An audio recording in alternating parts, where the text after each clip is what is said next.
William Scott had built an $8 billion empire from absolutely nothing, but at 72 years old, sitting alone in his Manhattan office with a faded family photograph trembling in his weathered hands, he realized that all his wealth couldn't answer the one question that now consumed him.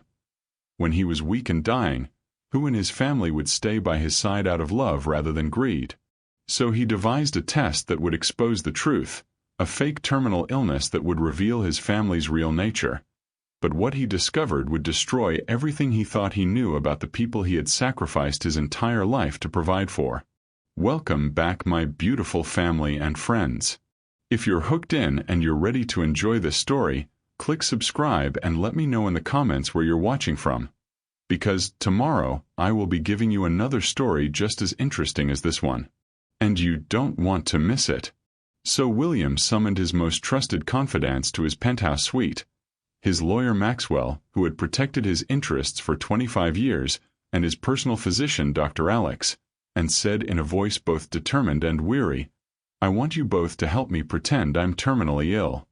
I need to see who will stand by me when I have nothing left to give but the burden of care."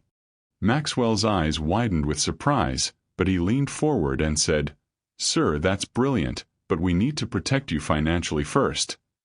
Let me transfer half your assets, roughly $4 billion, to offshore accounts under irrevocable trusts. If anyone's only after your money, they won't find everything." William nodded, and Dr. Alex added, "I'll fabricate medical records showing stage 4 pancreatic cancer with 4 to 6 months maximum. I'll make it so legitimate that no one will question it." Before we see how this family reacts to the devastating diagnosis, I want to ask you something. If you suddenly became seriously ill, do you think your own family would stand by you out of love, or would money and inheritance become more important than your well-being? Drop your honest thoughts in the comments below, because William is about to discover a truth that will make or break him. The next morning, William didn't come down for breakfast, something he had never missed in 40 years of marriage. When Mary, his 60-year-old wife, went upstairs, she found him lying pale and weak in bed, coughing deeply with a hollow, rattling sound. "I don't feel well," he whispered hoarsely, and within hours, all 4 adult children had been called to the mansion. Gabriel at 45, Matthew at 42, Elizabeth at 39, and Ella at 33. "We need to call Dr. Alex immediately," Elizabeth said with alarm, and by late afternoon, Dr. Alex arrived and examined William in front of the entire family. After 30 minutes, he turned to face them with a grave expression. "I'm very sorry, but your husband and father has stage 4 pancreatic cancer with metastasis to the liver. Based on the progression, he has approximately 4 to 6 months to live, possibly less." The room erupted in shock.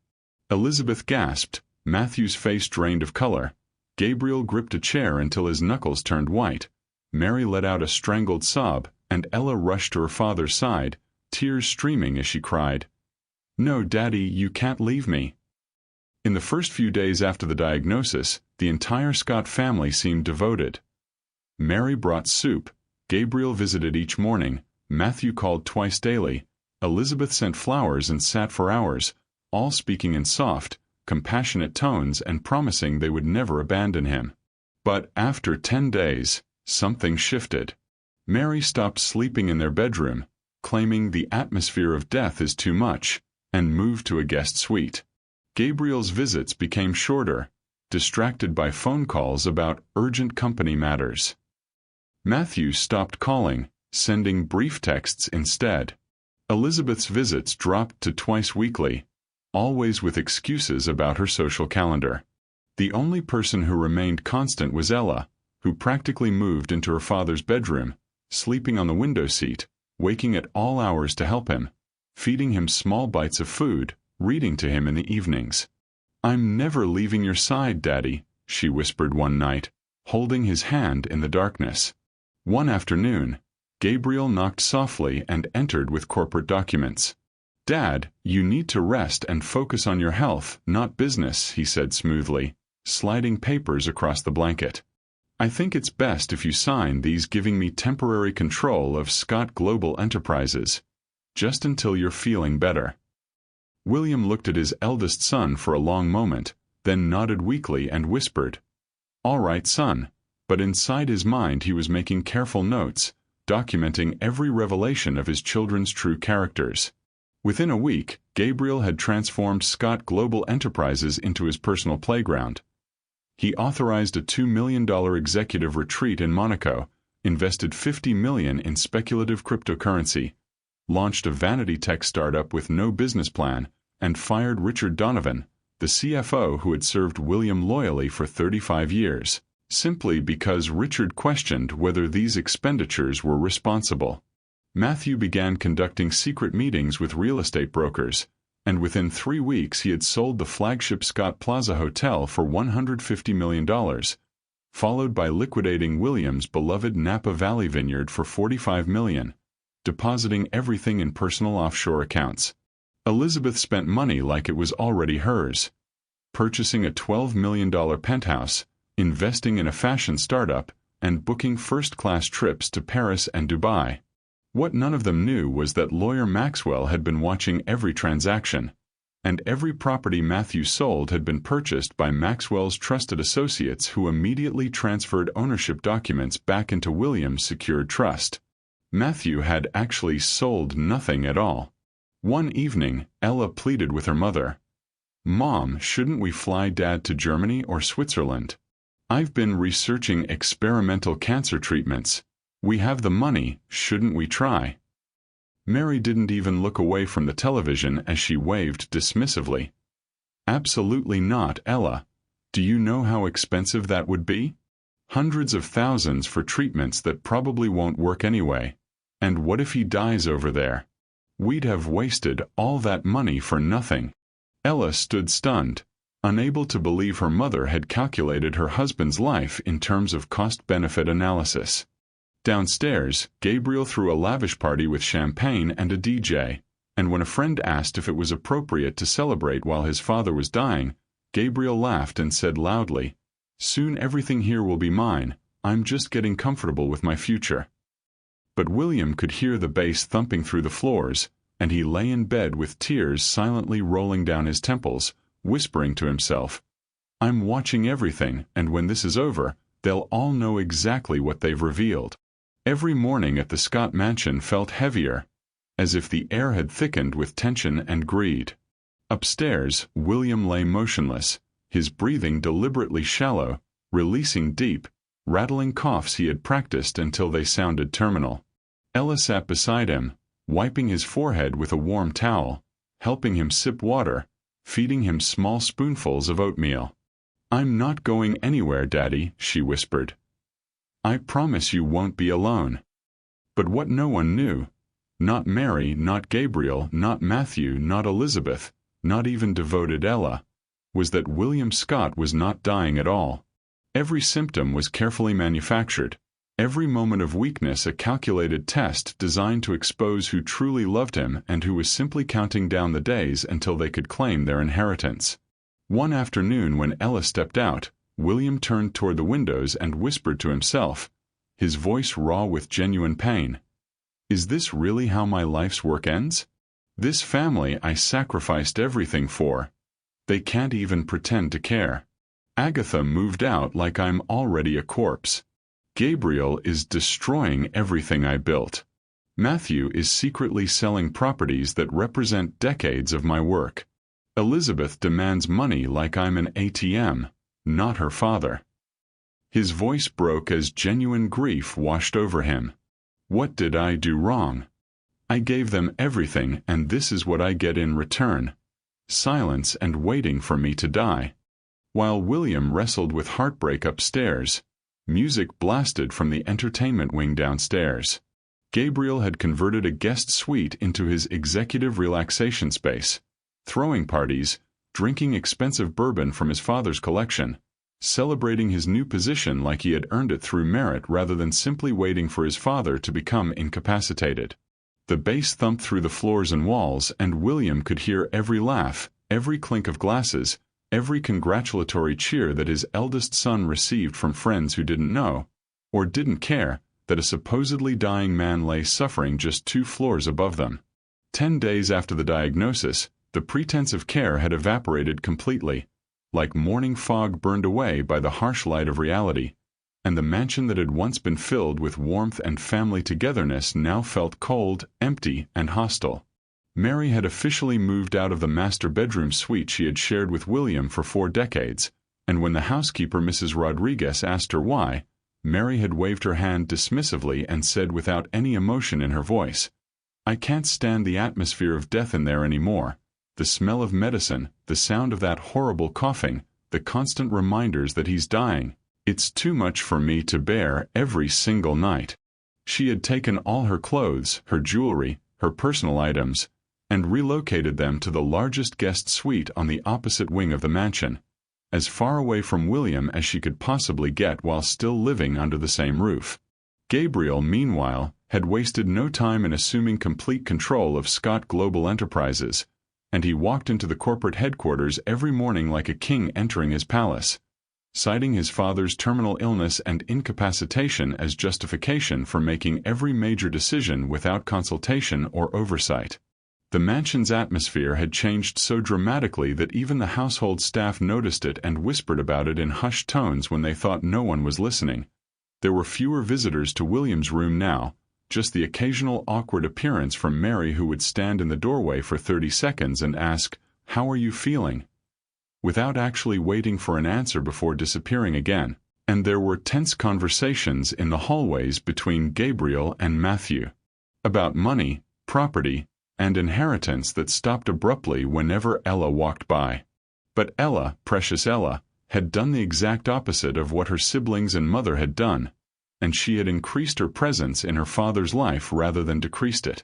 She had hired a professional nurse named Caroline to help with overnight care and medical needs, but she still spent every single evening sitting beside her father's bed, reading to him from the newspapers and his favorite books, feeding him dinner one careful spoonful at a time, adjusting his pillows when he shifted uncomfortably, and holding his hand in the darkness when she thought he had fallen asleep. William's internal emotional devastation as he witnessed this transformation was almost unbearable, and there were moments when he lay alone in the darkness, listening to Gabriel's parties downstairs and Mary's laughter from the opposite wing, when he wanted to jump out of bed, reveal the entire deception, and scream at all of them for what they had become. The next Monday morning, Gabriel strode into the Scott Global Enterprises boardroom for his first official meeting as acting CEO, and the 15 senior executives and board members who had gathered around the massive conference table immediately sensed that something was different about him. He wasn't the somewhat insecure, eager-to-please son who had worked in middle management for the past decade. He was aggressive, arrogant, and openly dismissive of anyone who questioned his authority. He stood at the head of the table where his father had stood for 30 years, and he announced in a loud, confident voice that left no room for discussion, "Good morning, everyone. As you all know, my father is terminally ill and will not be returning to active leadership, so I'm assuming full control of this company effective immediately, and I expect every single person in this room to support my vision without hesitation or debate." Several of the older executives exchanged uncomfortable glances but said nothing, not wanting to create conflict during such a sensitive family situation, and Gabriel took their silence as agreement and continued. "First order of business, I'm authorizing a $2 million executive leadership retreat in Monaco next month, 5-star accommodations, full expenses paid for all senior management and their spouses, because I believe in rewarding loyalty and excellence." Some board members shifted uncomfortably in their seats, knowing that the company had never spent that kind of money on what was essentially a vacation, but Gabriel wasn't finished. "Second, I'm investing $50 million in a cryptocurrency portfolio that my financial advisors tell me will triple in value within 6 months. And third, I'm launching a new division called Scott Innovations, a tech startup that will focus on artificial intelligence and blockchain technology, with an initial funding of $30 million. Richard Donovan, the 68-year-old CFO who had been William's right hand for 35 years, slowly stood up from his chair with the dignity of a man who had seen too much to stay silent, and he spoke in a calm but firm voice. "Gabriel, with all due respect, these are extremely large expenditures that require board approval and detailed financial analysis. Shouldn't we at least review the numbers and discuss the risks before committing this much capital to ventures that are, frankly, outside our core business model?"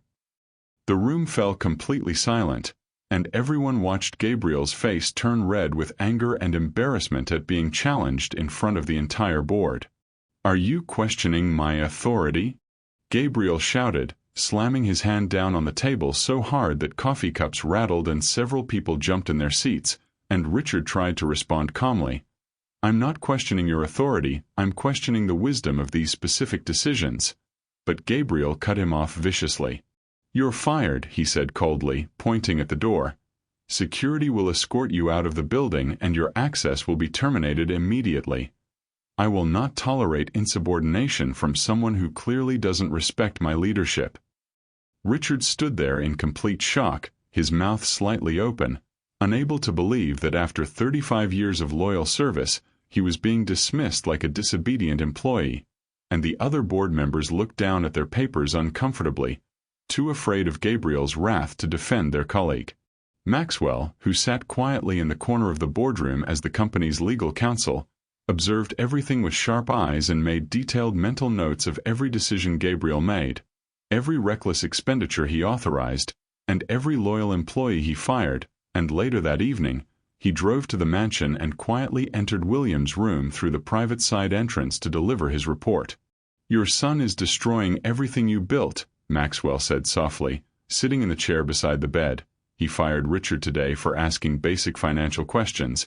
He spent or committed over $80 million in less than 2 weeks, and the board is terrified but powerless to stop him because he has your temporary authority."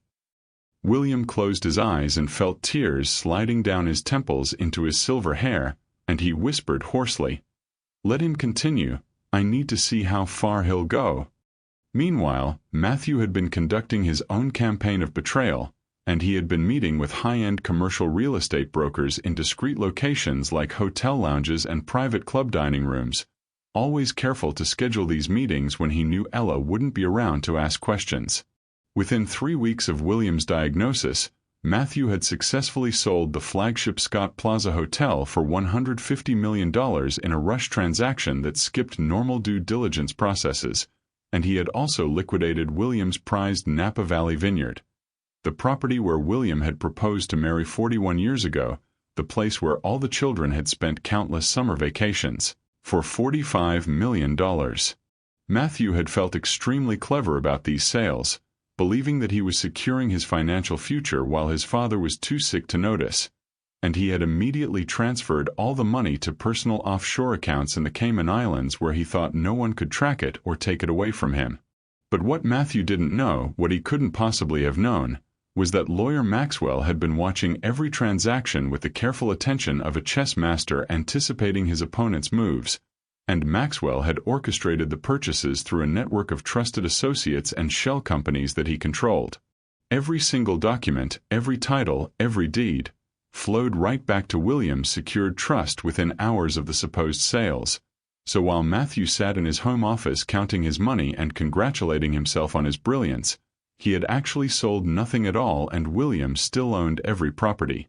Maxwell reported these developments to William that same evening, and William felt a strange mixture of relief that his properties were safe and devastating grief that his son had so eagerly tried to sell pieces of his father's soul for quick cash. The cruelty reached its peak one afternoon when Mary marched into William's bedroom accompanied by the head of household staff, Mrs. Rodriguez, and 3 other staff members, and Mary announced in a cold, matter-of-fact voice that made William's blood run cold, "We're moving you to the guest room at the end of the hall. I can't stand the smell of sickness and death in the master suite anymore, and besides, you're still breathing, so you don't really need the best room in the house, do you?" William stared at his wife of 40 years in complete disbelief, and Mrs. Rodriguez looked visibly uncomfortable, her eyes downcast as if she couldn't bear to witness this humiliation. But Mary simply gestured impatiently for the staff to begin packing William's belongings. William has watched his wife kick him out of their bedroom, his eldest son destroy his company, and his children fight over his money while he's supposedly dying. And the test has only just begun. Here's my question for you. Do you think William should reveal the truth now and stop the pain, Or should he continue watching to see how far his family's greed will go? Let me know what you would do in the comments, because what happens next is going to shock you even more. Ella happened to walk into the room at that exact moment, and when she saw what was happening, she absolutely erupted with righteous fury. "What are you doing?" she demanded, stepping between her mother and her father's bed. "You're moving him out of his own bedroom. Mom, he's sick, he's dying, and you can't even let him stay in the room he's slept in for 4 decades. Mary turned to her youngest daughter with an expression of cold annoyance and replied, "This is none of your business, Ella. This is between me and your father, and I'm making a practical decision about household management." "Practical?" Ella repeated, her voice rising with emotion. "Practical is kicking your dying husband out of his own bedroom because you find his illness inconvenient? Do you even hear yourself? Do you have any idea how cruel and heartless you sound right now?" The argument escalated quickly, with Mary insisting that she had every right to make changes to her own home, and Ella insisting that basic human decency and compassion should matter more than personal comfort. But ultimately Mary had the authority and the staff reluctantly obeyed her orders. William experienced the profound humiliation of being moved like unwanted furniture, his belongings packed into boxes and carried down the hallway while he was transferred to a smaller guest room with a view of the back wall instead of the gardens, a room that felt cold and impersonal compared to the master suite he had designed himself when they first built this mansion 30 years ago. That night, lying alone in the smaller room, listening to the sounds of the mansion, Gabriel's parties, Mary's television, Matthew's phone calls about money, William whispered into the darkness, "Was this test worth the pain? Was learning the truth about my family worth destroying my own heart?" But he already knew the answer, because now he understood exactly who they really were when they thought no one was watching. The afternoon sun filtered through the curtains of William's small guest room when the door suddenly burst open without any warning knock, and Elizabeth strode in wearing a designer outfit that probably cost more than most people earned in a month. A cream Chanel suit with gold buttons, matching heels, and a handbag that William recognized as one of the limited edition pieces she had begged him to buy her last Christmas. She didn't even glance at her supposedly dying father with concern or compassion, didn't ask how he was feeling or if he needed anything, and instead she marched straight to the foot of his bed with her arms crossed and her face set in an expression of determination mixed with entitlement that made William's heart sink even before she opened her mouth. "Dad, I need to talk to you about money," Elizabeth announced without any preamble or gentleness in her tone, and William blinked slowly, maintaining his weak, sick persona even though inside his mind he was bracing himself for whatever was coming next. "I've been doing some calculations," she continued, pacing back and forth at the end of his bed like a lawyer presenting a case, "and I've realized that I shouldn't have to wait for you to die to access what's rightfully mine. I mean, let's be honest, you have $8 billion, and I'm asking for just $50 million as an advance on my inheritance, which is barely half of 1% of your total wealth." She stopped pacing and looked directly at him with eyes that showed no sympathy, no love, just cold calculation. "I need that money now, Dad, not next year, not whenever you finally pass away, but now, because I've found the perfect penthouse apartment in Soho for $12 million, and my friend Vanessa has this incredible fashion startup that needs investors, and I've already booked a 3-month trip through Europe and Asia that I can't cancel." William lay there in stunned silence, trying to process that his daughter, his precious Elizabeth, the little girl he used to read bedtime stories to, the teenager he had walked to her first dance, the young woman whose college education he had proudly funded, was standing in front of him demanding $50 million while he was supposedly dying, and she genuinely seemed to believe she was being reasonable. "Elizabeth," he whispered hoarsely, his voice trembling not from acting but from genuine emotion, "I can't just liquidate that kind of money right now. It's all tied up in properties, investments, the company. There are liquidity concerns and legal complications." His daughter's face immediately transformed from determined to furious, and she stepped closer to the bed with her hands clenched into fists at her sides. "Liquidity concerns?" she repeated, her voice rising to a shrill pitch that hurt William's ears. "You're dying, Dad. You don't need liquidity, you need a coffin, but I need to live my life, and I shouldn't have to put my dreams on hold just because you're too stubborn or too controlling to give me access to money that's going to be mine anyway." She grabbed the water glass from his nightstand and hurled it against the wall where it shattered into 1,000 glittering pieces, and then she swept her arm across the small table beside his bed, sending his medications, his reading glasses, and a framed photo of the family crashing to the floor. "I am going to contest your will if you don't give me what I deserve," she screamed. "I'll tie up your estate in court for years. I'll make sure Gabriel and Matthew and even precious little Ella don't get a single penny until I get my fair share." The door flew open again and Ella rushed in, her face pale with shock and anger, and she immediately positioned herself between Elizabeth and their father.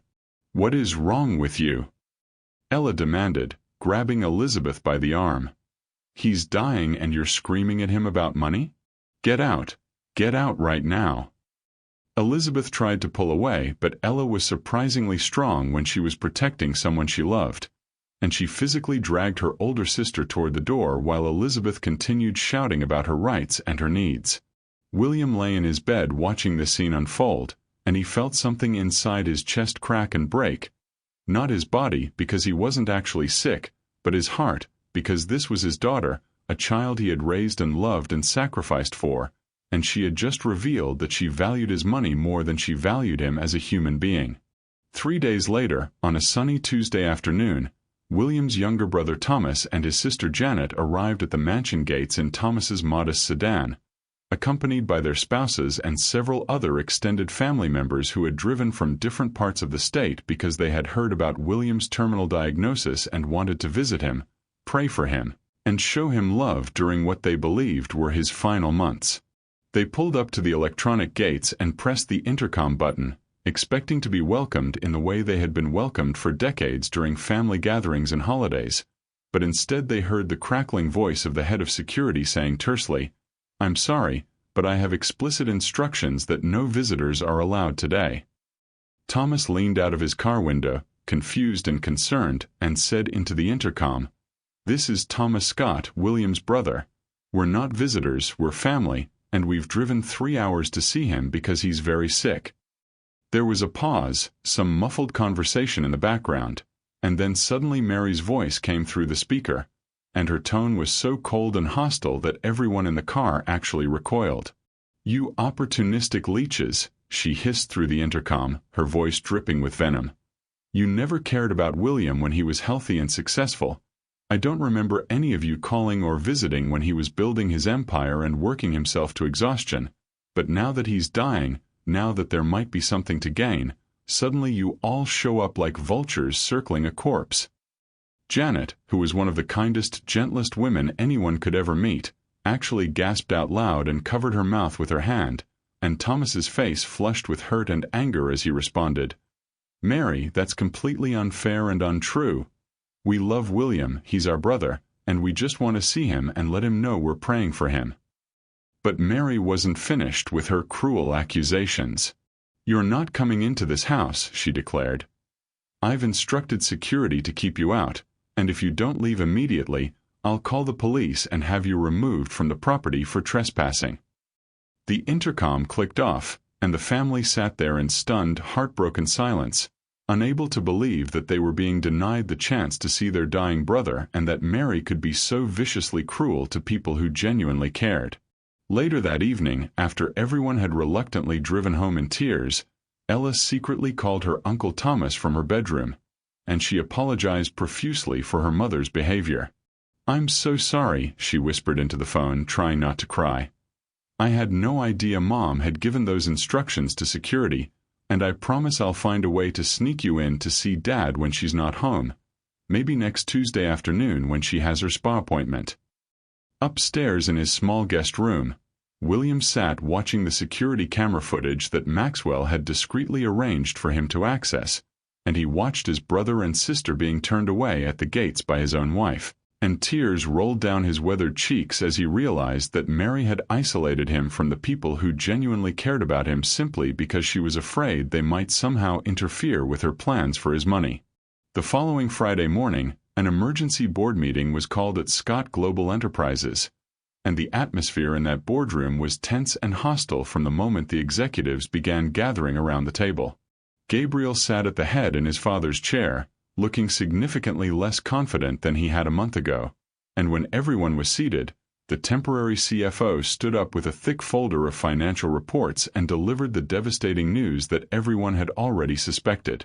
"Ladies and gentlemen," he began gravely, "I need to inform you that the company is hemorrhaging money at an unsustainable rate. Gabriel's cryptocurrency investment has completely collapsed. We've lost the entire $50 million, and the tech startup Scott Innovations has burned through $30 million with absolutely nothing to show for it. No product, no revenue, no viable business plan." The room erupted in shocked murmurs and angry whispers, and Matthew, who had been sitting silently in the corner, suddenly stood up and pointed an accusing finger at his older brother. "This is exactly what I warned you about," Matthew shouted across the table. "You're bankrupting our inheritance through sheer incompetence and ego. You thought you were smarter than everyone else. You thought you could play fast and loose with Dad's company, and now you've destroyed $80 million in less than 2 months. Gabriel's face turned red with rage and embarrassment, and he stood up so quickly that his chair rolled backward and crashed into the wall behind him. "Don't you dare lecture me about money, Matthew," Gabriel shot back venomously. "You're the one who's been secretly selling off properties like a thief in the night. Yeah, I know about the hotel and the vineyard and the Boston property. So don't stand there acting morally superior when you're just as guilty of trying to cash out before Dad's even dead." The verbal argument escalated rapidly, with both brothers shouting over each other about who was more greedy, who was more destructive, who was betraying their father worse, and then suddenly Matthew lunged around the table and threw a punch that connected solidly with Gabriel's jaw, and Gabriel immediately retaliated with his own punch, and within seconds both brothers were grappling violently on the floor, knocking over chairs and scattering papers everywhere while the board members and executives jumped back in horror. Security guards rushed in and struggled to pull the brothers apart, and just as they managed to separate them, the boardroom doors burst open and Ella appeared, tears streaming down her face, having been called by one of the assistants who thought someone in the family should know what was happening. "How can you?" she sobbed, looking at both of her brothers with an expression of complete heartbreak and disgust. "How can you fight like animals while our father is dying at home? Have you both completely lost all humanity?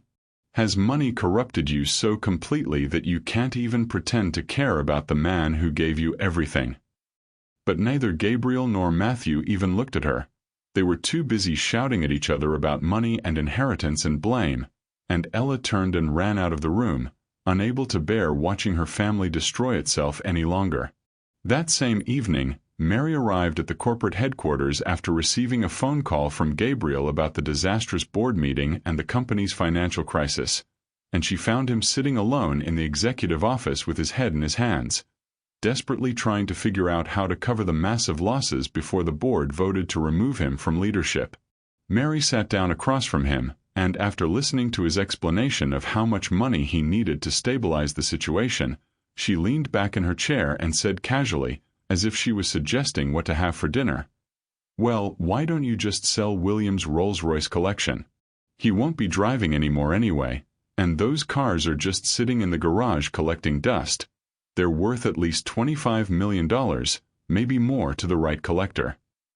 Gabriel's eyes lit up immediately, and he was already pulling out his phone to contact auction houses before the words had fully left his mother's mouth, and Mary continued, "I mean, let's be practical here. He's dying, he doesn't need vintage cars, and we need capital to save the company, so it just makes sense to liquidate assets that aren't being used." Ella, who had followed her mother to the office without either of them noticing, stood frozen in the doorway, absolutely horrified by what she was hearing. "That collection was Dad's lifelong passion," Ella said quietly, her voice trembling with emotion. "He spent 40 years carefully selecting and restoring those cars. They're not just assets, they're pieces of his soul, his history, his dreams, and you want to sell them while he's still alive?" But Mary just waved her hand dismissively and told Gabriel to proceed with the sale, and Ella realized that she was completely outnumbered in this family of people who had forgotten what love meant. What neither Gabriel nor Mary knew was that Maxwell had already anticipated this exact scenario, and he had quietly arranged for legal provisions in William's trust that prevented any sale of the car collection without William's explicit written consent witnessed by 2 attorneys. And when the auction house contacted Maxwell's office to verify ownership and authorization, Maxwell politely but firmly informed them that the cars were not available for sale. Later that night, Maxwell drove to the mansion and sat beside William's bed, delivering the report about everything that had happened. Elizabeth's violent demand for money, Mary's cruelty to Thomas and Janet at the gates, the brothers' physical fight at the board meeting, and Mary's casual suggestion to sell the cars that represented William's deepest passion. William lay there listening to each betrayal, each revelation of his family's true nature, and when Maxwell finished speaking, William closed his eyes and whispered in a voice filled with complete emotional devastation, "I think I've seen enough. I know exactly who they are now, and I can't pretend anymore that this is the family I thought I had raised." Elizabeth had been planning her financial future very carefully over the past few weeks, and she had arranged a meeting with a group of extremely wealthy private lenders who specialized in large personal loans for people from prominent families, and during that meeting she had confidently promised them that she could offer the Scott Plaza Hotel, one of Manhattan's most prestigious properties, valued at over $150 million, as collateral for a $100 million loan that she needed immediately to fund her various lifestyle investments and business ventures. The lenders had been impressed by the collateral and had agreed to process the loan, and Elizabeth had left that meeting feeling triumphant and clever, already planning how she would spend the money. But then she received a phone call from the lending company's legal team saying that there was a problem with the property title and asking her to clarify the ownership status. Elizabeth's blood ran cold as she listened to the lawyer explain that according to public records, the Scott Plaza Hotel had been sold several weeks ago to a private buyer, and she immediately knew exactly what had happened and who was responsible. She stormed into the mansion's grand hall where Matthew happened to be sitting on one of the expensive leather sofas, casually scrolling through his phone and sipping coffee like he didn't have a care in the world, completely unaware of the hurricane that was about to hit him.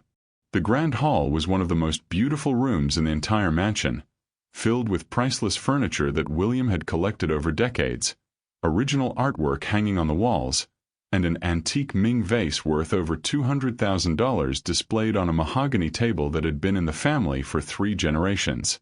"You sold the hotel," Elizabeth said in a voice that was dangerously quiet and controlled, and Matthew looked up from his phone with a confused expression that immediately confirmed his guilt. "What are you talking about?" he asked, trying to sound innocent, but Elizabeth was already moving toward him with rage building in her chest like a volcano about to erupt. "Don't lie to me, Matthew," she hissed, her voice rising with every word. "You sold the Scott Plaza Hotel weeks ago, and I just promised it as collateral for a $100 million loan. Do you have any idea what you've done to me? Those lenders are going to destroy my reputation, they're going to sue me for fraud, and it's all because you couldn't resist secretly liquidating properties that weren't yours to sell." Matthew stood up from the sofa, and his defensive posture immediately transformed into aggressive defiance, and he shot back, "Oh, please, Elizabeth. You were going to use Dad's hotel as collateral for your personal shopping spree? You're mad at me for selling it when you were literally about to gamble it away? At least I got actual money for it instead of risking it on some ridiculous loan." Elizabeth's face turned red with fury, and before Matthew could react or defend himself, she stepped forward and slapped him hard across the face, the sharp crack of her palm against his cheek echoing through the grand hall like a gunshot. Matthew's head snapped to the side from the force of the blow, and for a moment he just stood there in shock, his hand slowly rising to touch his burning cheek, and then something dark and violent flashed in his eyes and he slapped her back even harder, and Elizabeth stumbled backward into the antique table. What happened next was pure chaos. Elizabeth screamed and launched herself at Matthew with her fingernails extended like claws, and Matthew grabbed her arms to defend himself, and they crashed into the mahogany table, which collapsed under their combined weight with a sickening crunch of splintering wood. and the priceless Ming vase tumbled to the marble floor and shattered into 1,000 irreplaceable pieces. They rolled across the floor, both of them shouting and cursing, knocking over chairs, tearing down a painting, destroying furniture that had survived generations of the Scott family, and then suddenly Ella appeared in the doorway, drawn by the sounds of the violent confrontation, and she screamed at the top of her lungs, "Stop it! Stop it right now! What is wrong with both of you?" She rushed forward and tried to physically separate them, pulling Elizabeth away from Matthew, and when they finally broke apart, both breathing hard and disheveled, Ella stood between them with tears streaming down her face, and she looked at both of her siblings with an expression of complete heartbreak and disbelief. "Our father is upstairs dying," she said, her voice breaking with emotion. "He's dying, and you two are down here destroying his house and fighting like animals over money. Have you no shame? Have you no decency? Can't you see how much you're dishonoring him?" But instead of being ashamed or apologetic, both Elizabeth and Matthew turned their anger toward their youngest sister, and Elizabeth sneered, "Oh, here comes Daddy's little saint again, acting like she's so much better than the rest of us. Tell me, Ella, how does it feel to be so poor and noble? Does your moral superiority keep you warm at night?" Matthew laughed cruelly and added, "Yeah, you can sit up there holding his hand and pretending you don't care about the money, but we all know you're just positioning yourself as the favorite so you'll get the biggest inheritance. You're not better than us, you're just a better actor." Ella stood there listening to these vicious accusations from her own siblings, people she had grown up with and loved her entire life, and something inside her finally broke completely, and she started sobbing uncontrollably, unable to bear the cruelty and ugliness anymore, and she turned and ran out of the grand hall, up the stairs, and into her father's room where she collapsed in the chair beside his bed and cried like her heart was shattering into pieces. William, still maintaining his sick persona but internally devastated by what he had heard through the walls, reached out with a trembling hand and gently squeezed Ella's fingers, and she looked up at him through her tears and whispered in a voice filled with anguish, "I don't understand how money can transform people into monsters, Dad. Where did we go wrong? How did our family become this ugly and cruel and heartless?" William wanted so desperately to sit up to hold his daughter, to tell her the truth and end this nightmare, but he knew the final act hadn't played out yet, and he needed to see it through to the end, so he just squeezed her hand again and whispered hoarsely, "You are the only good thing left in this family, Ella. Never forget that." Before Ella could respond, Gabriel suddenly burst through the door without knocking, his face flushed and his voice urgent as he announced, "Family meeting in the living room right now. Everyone needs to be there immediately because the company is on the verge of complete bankruptcy and we need to make critical decisions." Ella wiped her eyes and started to protest that their father needed rest, but Gabriel had already turned and left, and within minutes she could hear voices gathering downstairs in the living room. Mary's sharp tone, Elizabeth's still angry voice, Matthew's defensive responses, and Ella reluctantly left William's bedside and went downstairs to join them, not knowing that this would be the meeting where everything would finally come to light.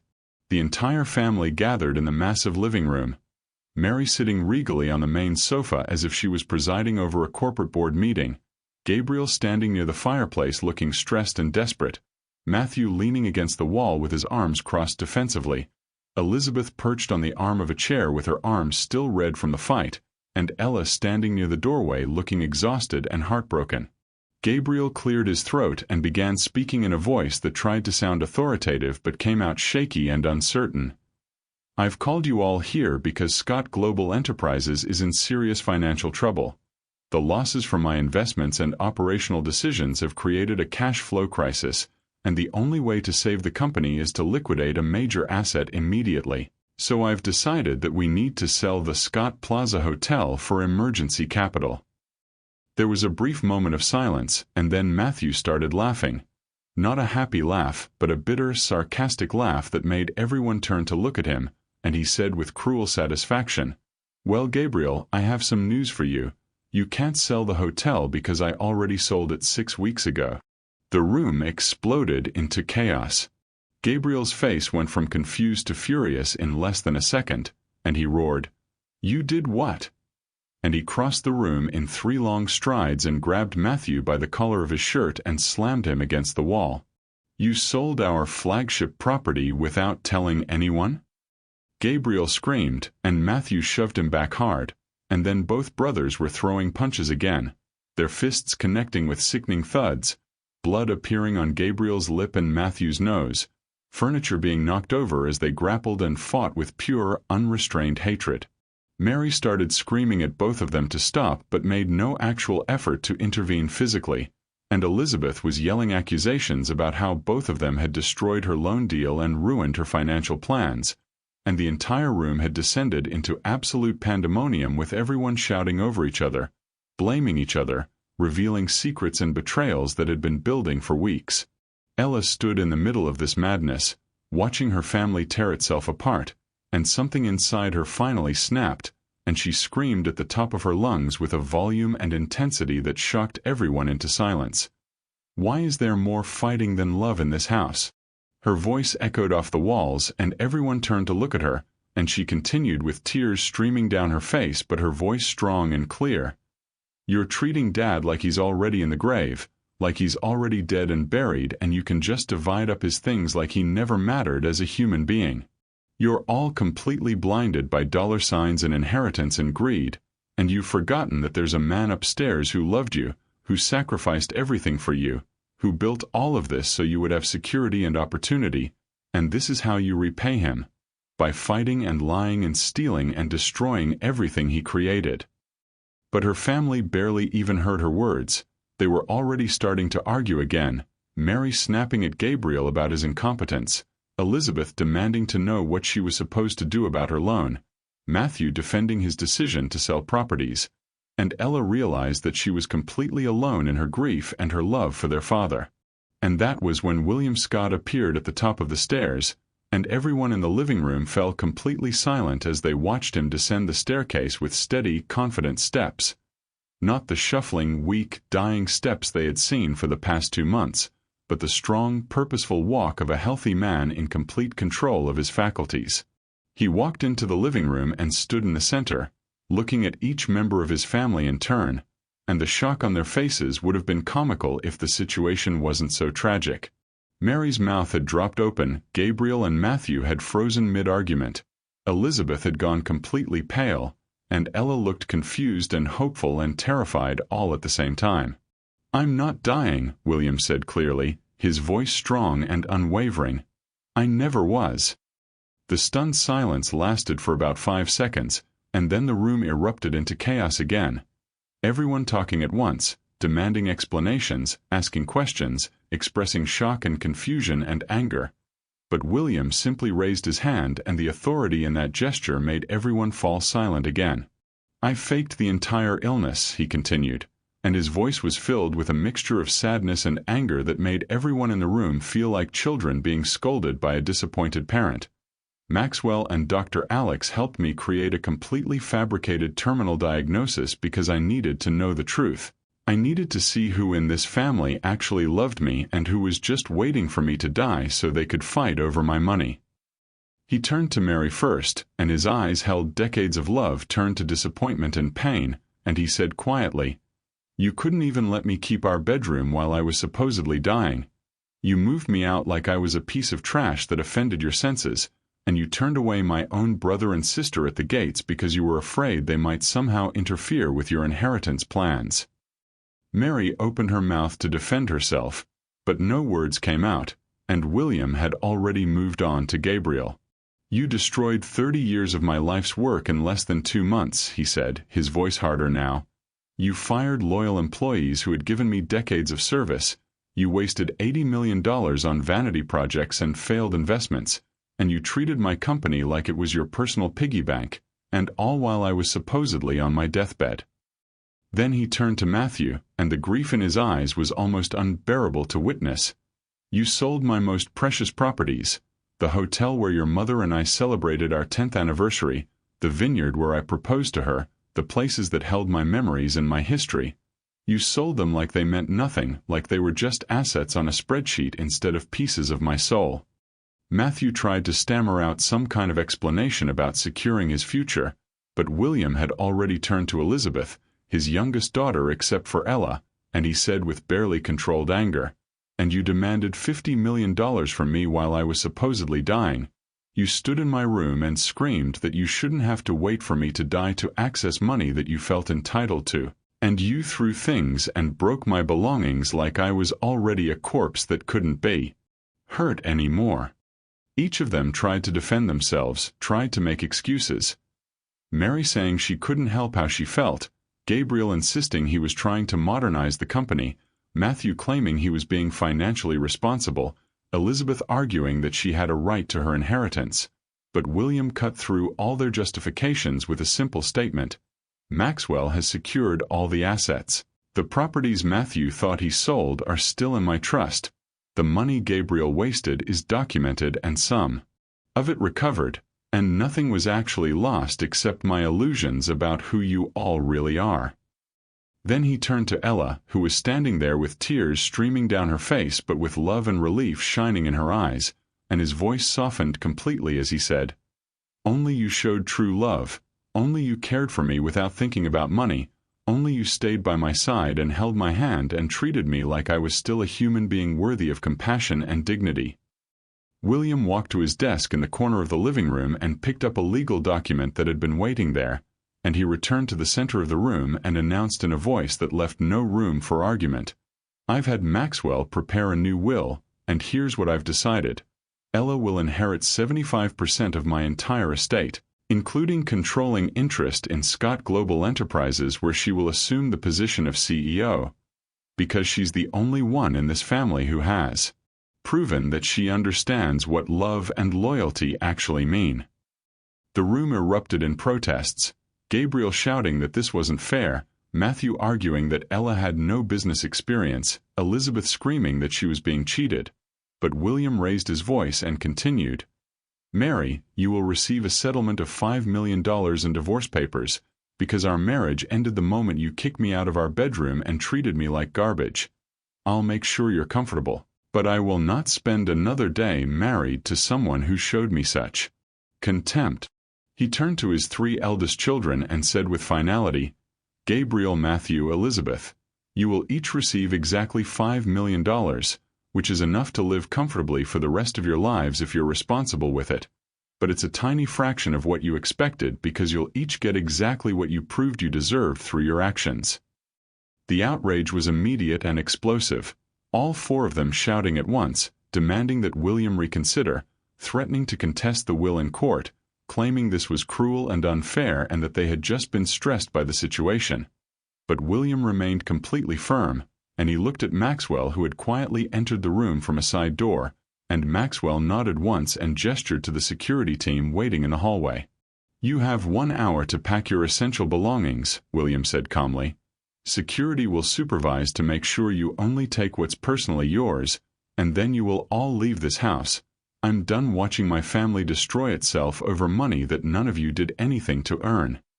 Mary tried one more time to approach him, reaching out her hand and saying his name in a pleading tone, but William stepped back and shook his head, and within minutes security was escorting all 4 of them upstairs to pack while Maxwell stood guard to make sure William's instructions were followed exactly. An hour later, the mansion was finally quiet, and William Scott sat in his private study with Ella beside him, and she looked absolutely overwhelmed, her eyes red from crying, her hands trembling slightly as she tried to process everything that had just happened. "Dad, I don't know if I can do this," she whispered. "The company, the responsibility, dealing with everything that just happened. It's too much, and I'm heartbroken that our family fell apart like this." William took both of her hands in his and looked at her with eyes that held both pain and hope, and he said gently, "Real love doesn't come with conditions or price tags, Ella. You showed me that over these past 2 months when you cared for me without knowing there would be any reward, and that's exactly the kind of integrity that Scott Global Enterprises needs right now." This story ends with a family completely shattered, a 40-year marriage dissolved, 3 children essentially disinherited, and only 1 daughter left standing beside her father. It makes me wonder, is wealth a blessing or a curse? Does having too much money actually destroy families by revealing people's true nature? I'd love to hear your perspective in the comments, especially if you've witnessed anything like this in your own life or in families you know. They sat together in comfortable silence for a moment, and then William added, "I won't lie to you, this is going to be difficult, and the pain of losing your mother and siblings to their own greed is going to hurt for a long time. But we have each other, and we have the truth, and we'll rebuild everything on a foundation of genuine integrity instead of entitlement and greed." Ella leaned her head on her father's shoulder, and despite everything, despite the heartbreak and the betrayal and the shattered family relationships, she felt a small spark of hope beginning to grow in her chest, because she knew that together they would transform Scott Global Enterprises into something even better than before, a company built not just on profit and power but on the values of loyalty, honesty, and real love that actually mattered more than any amount of money ever could. Thank you for watching the story to the end. If you enjoyed this story, you will surely love the next one. It's as interesting and even more intriguing as can ever imagine. So, do check it out.